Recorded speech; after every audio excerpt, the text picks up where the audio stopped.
Everyone, this is a surprise balance patch or pre-balance patch. Didn't even realize what's going on. I just made a video, but like I said in my previous video, if you didn't watch it, I'll be doing this like very leisurely, and this balance patch obviously deserves a video. We are gonna do this first time looking at these patch notes. This is arena version, so I'll read through these patch notes. I'm recording this, it's not live on Twitch, that's why you don't see a Twitch chat or anything like that. So I'm gonna read through these and see what's cool. So let's start with the Dark Paladin.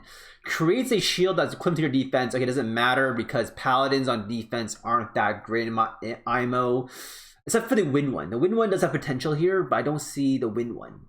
Pioneer of the Dark increases attack bar by 20% if you successfully steal beneficial effects. If I recall, the Dark Pioneer's base speed is pretty dang high. So this is actually pretty insane. For people who have a WOONSA on defense and you have really fast Swift runes like myself, this is going to be like I believe his base speed is still slower than Triton, but if you put his best Swift Wilson on it, essentially you're going to be able to be running a stripper on defense, but also now with attack bar increase, you can run your Jean, your Rikas, your control units, or your damage units to go right after, because speed tuning won't be a problem. It'll be very feasible because of the 20% attack bar increase to speed tune your CCers and damage dealers with a WOONSA on defense. So this is actually a really insane buff for arena defense.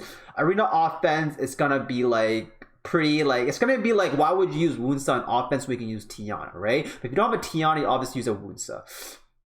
But then you will obviously need more will runes. So this Dark Pioneer buff is actually pretty dang good, and I wish my Shazam was this. However, I wouldn't say it was one of the best LDNAF 5s, but definitely pretty good. I would say Triton and WOONSA would be around the same level.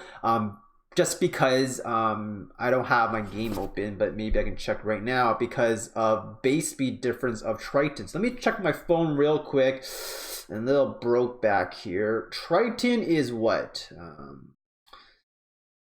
This is where I wish I had Twitch chat. Twitch chat anytime. So Triton's 116. Wait, Triton's 116. Wait, Triton's 116? And WOONSA is 11. Whoa! WOONSA is better than Triton. I take everything back. WOONSA is better than Triton, obviously, because an LD Nat 5 can't be worse than an elemental Nat 5. Wow. Oh, fuck. Wow. Well, okay, well. Ignore everything I just said. WOONSA better than Triton, confirmed here, because if you strip something, you get attack bar, and if you get attack bar, speed tuning, it's gonna be pretty good. Alright. Moving on, Light Unicorn. Light Unicorn was always pretty garbage to begin with. So let's see what changes. The passive effect, increasing the enemy's chance of landing glancing, will be activated when allies are attacked. Wait, so the moment my first Lucian card hits, does the effects after start trigger glancing? Because that could be pretty big.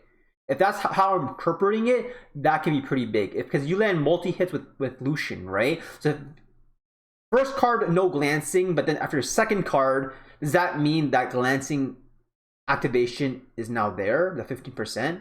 If so, can be big, but still pretty not the amazing. So I'll leave it at that.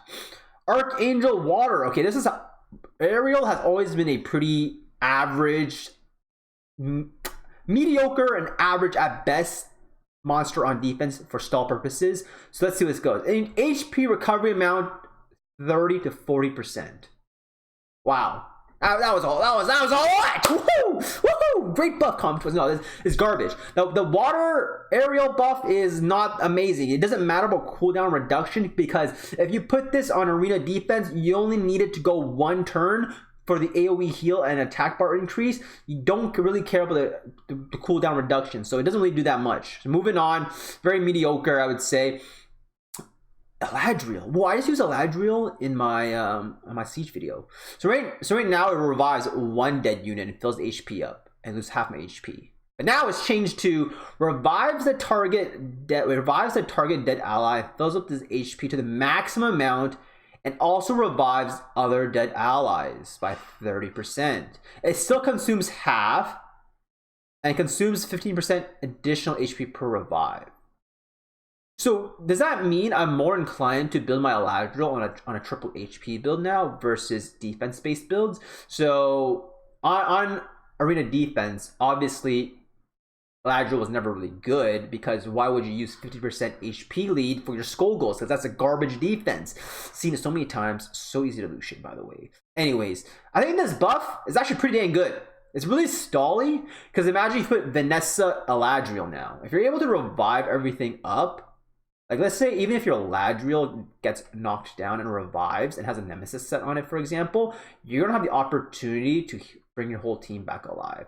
So this is like this is kind of like the Windrude before it got changed.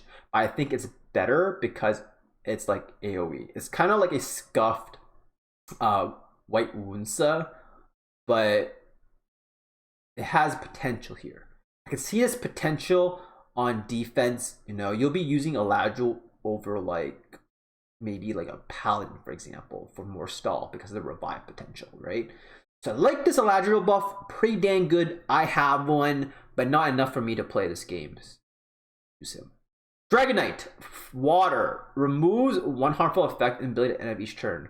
You never use Dragon Knight on offense for arena anyways, and it's still not going to be better than Camilla. So this buff for this Chow for arena defense, nothing really changes.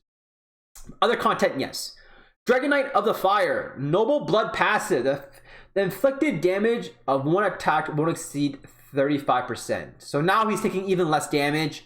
Okay, nothing. Before Leica got nerfed to the ground, he was actually a good monster to put on defense because of the stun rate and revenge proc rate. It was crazy good. So this buff actually does nothing. I would never put Leica on defense. If you do, you're asking to get freeload. Okay, don't do it, because Alicia's a thing. Dragon Knight of the Light. It doesn't do anything because you don't put that on defense. Purifier, I'm not gonna bother. Doesn't do anything on defense. Cannon Girl, don't use it on defense. Okay, all these Cannon Girls, I'm pretty sure you don't use on defense. But I heard the Wind one got changed. Let me just take a look at the Wind one. The passive effect is activated when you are attacked. I don't even know what the passive effect. Oh, right here. It increases the damage to be dealt to an enemy by next turn. So y'all, I know you don't use Wind Cannon Girl on offense. Even though it's a wind monster, I would much rather use something like in a mirror because it's free to play. So Cannon Girls, I do not see potential for arena at all. And this right thing, why do I have this? So for the Wind and Dark one, the focus 5 shots, you're not using a Cannon Girl as a stripper, so get that out of your brain. Sylph Wind! Oh my god! My Shimate got buffed? Hold on. Before, creates a hurricane around the enemy and absorbs the attack bar for 3 turns. True. It's now changed to creates a hurricane around the enemy to remove all beneficial effects and absorbs attack bar 50%. The inflicted damage will increase by 30% if the enemy had... Whoa. Did Shimate just become a pretty dang good unit? Because when you think about it, you can do, when you think about it, Shimate is a pretty good fluffer unit against double Nemesis will users, right? That heal up like Ariel and Praha. And when you have that and you steal their attack bar, they're not going to have the potential to Nemesis heal if you steal 50% attack bar, right? Also, because you build your Shimate, it doesn't ignore damage, not defense broken. Obviously, you're not going to hit that much anyways to begin with. So even if you do tons of damage and it absorbs attack bar now, you're a lot more safe. So this buff is pretty good. Also, at the top of my mind, for Shimate, right now I'm thinking, you have a Samoth with Will, and then it's built on Nemesis, right? So are you able to strip the buff and do tons of damage, and he won't revive and Nemesis proc you? I don't know. I'm not doing the math, but sometimes... Wait. What am I saying? How can you have Nemesis and Will?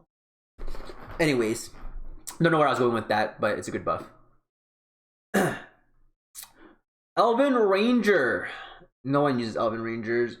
Dark Assassin. Is there a Dark Assassin buff? Nope.